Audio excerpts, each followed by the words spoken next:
Saya yakin minimal ketika seorang membaca renungan pagi, membaca renungan daily bread, melihat video suara kemenangan, pasti Roh Kudus bekerja menguatkan saudara. Entah masalahmu apa, Roh Kudus pasti bekerja menguatkan saudara. Kuatkan kepercayaanmu. Kita bisa menguatkan kepercayaan kita juga dengan meminta nasihat dari orang-orang yang lebih rohani daripada kita. Meminta dorongan atau minta bantuan doa. Jangan sungkan-sungkan untuk telepon saudaramu, tolong bantu doa, aku sedang mengalami gini. Kalau saudara nggak mau ketahuan masalahmu oleh saudaramu, pakai inisial aja. Tolong doakan. EP sedang mengalami masalah ini. Kalau saudara malu ketahuan masalahmu, makanya kalau saudara lapor sama saya kejadian gini, saya langsung share di grup, tolong bantu doa.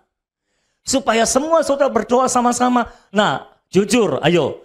Ketika saudara membaca doa-doa dari saudaramu, saudara dikuatkan nggak? Dikuatkan. Jadi jangan sungkan untuk telepon saudaramu atau WA saudaramu dan berkata, tolong bantu doa.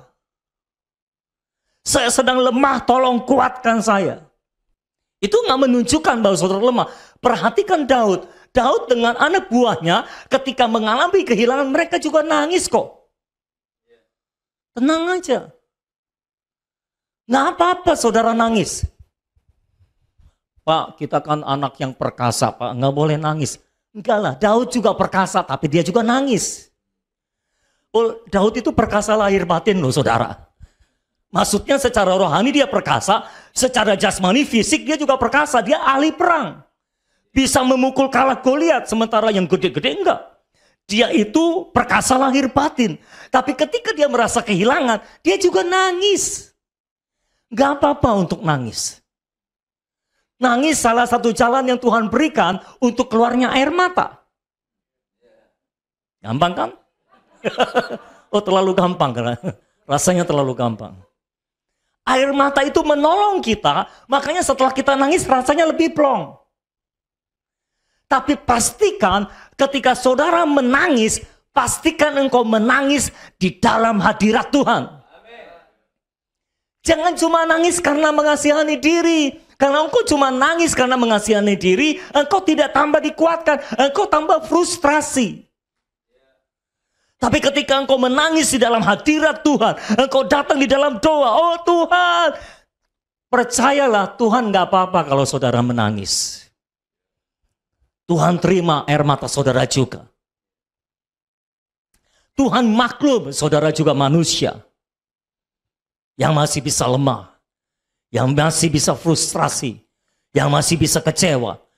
Bahkan Yesus di Taman Getsemani, dia frustrasi, dia kecewa, dia tertekan berat, dan dia berkata, ya Bapakku, jikalau mungkin, biarlah cawan ini lalu daripadaku. Kalau saudara terus menangis di hadapan Tuhan, pada akhirnya saudara akan berkata seperti Yesus. Tapi bukan kehendakku, tapi kehendakmu yang jadi. Engkau tidak frustrasi, engkau tidak kehilangan kepercayaan. Justru engkau bertambah kuat kepercayaanmu di hadapan Tuhan.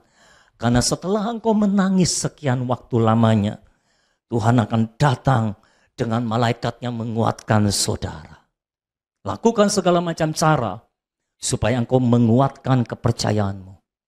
Ketika masalah menekan hidup saudara, iblis membantu saudara untuk menekan hidup saudara, ditambah lagi.